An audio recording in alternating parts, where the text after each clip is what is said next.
got the former Ohio Secretary of State Ken Blackwell and Democratic strategist Howard Franklin. Ken, to you, and the possibility that this vote doesn't go the judge's way, then what? Well, I don't think that's going to happen, Neil. But if, in fact, it went that way, you would have seen the intensity of the Republican base vote and what we used to call Reagan Democrats, who are conservative, pro-life, pro-Second Amendment. All of a sudden, that intensity goes up. It not only matches the intensity on the Democratic side, which is already sky high and has hit its ceiling.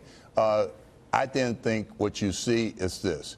One, the Republicans increased their majority by at least 2 seats in the Senate. And while we lose votes in the seats in the House, I don't think it will be more than 17, which would mean that we will have a more cohesive majority in the House. This is going to drive Republican and conservative turnout up, regardless of whether he makes it or not. But I think he's going to make it. All right. You know, Howard, I suspect that this will drive out the passionate voters in both parties, and it could mean that we could have one of the stronger participating midterm election contests in certainly quite some time. What do you think? Well, I would disagree with something that Ken mentioned. I don't think we've seen the zenith or the ceiling for Democratic involvement or enthusiasm. I think if and when Judge Kavanaugh becomes Justice Kavanaugh, we'll have even more whipsawing of leadership inside the party, all the outside groups. And I think the one distinction I make between Republican and Democratic enthusiasm in this midterm election is that Democrats have been enthused and excited about voting and about calling out the president for at least a year. They've been winning special elections up and down the ballot, contesting special elections that we really have no business even contesting. And I think that sustained enthusiasm and momentum will be much more than a match for whatever Republicans are able to muster, especially if they get what they want and can go home and take their ball with them after this vote. Ken, you could flip it around and say if the judge doesn't make it, it will really galvanize Republican voters who felt that he was treated unfairly and express their wrath at the polls and come out in record numbers. What do you think? Yeah, this has been an assault on civility. The chasing down of senators, the extreme disruption. One of the things that we will see this election in November is that we will see this being reduced to what sort of America do you want?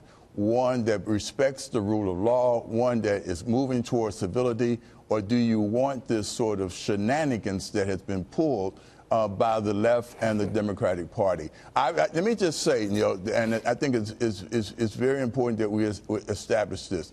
This assault on Judge Kavanaugh's daughters, his wife, his mother, women are not a monolithic group. I believe that when it's all said and done, this whole scene is going to be the death knell of the Democratic Party as we know it. Guys, I just have to laugh a little bit here. Howard, I do want to go to you on that, but I'm getting an update here, and this is actually coming via CNN, that Senator Murkowski was explaining her vote to reporters leaving the floor, in which she said it was the most difficult evaluation she's ever had to make. But here's something interesting and why the markets could be backtracking again. I'm the one saying this. Believe me, that might not be based on truth at all. But I just go on what I see or developments and real-time reaction on the part of the markets. She said he's not the right man for the court at this time. Now, whether that jives with her being officially undecided and then separately making this comment, which could telegraph a no vote on the judge, is anyone's guess. Now, people have already interpreted that to mean she's a no vote, and so they're going to have to rely on other undecideds to arrive at ultimately a vote for the judge. But that's why all of a sudden we had brought this down to a market that had shaved 40 points off its losses to a market that now is edging back up to where we were. I'm making that leap. No one else is. I'm just trying to understand the gyrations of the market. So please don't put much stock in that. But I'm just trying to connect dots when when I see them. All right, Howard, I rudely interrupted you. If she ends up being a no vote, if she ends up being a no vote, and then there's added pressure on Joe Manchin, who apparently is going to make a statement, whether that's on the floor or via a tweet or what have you.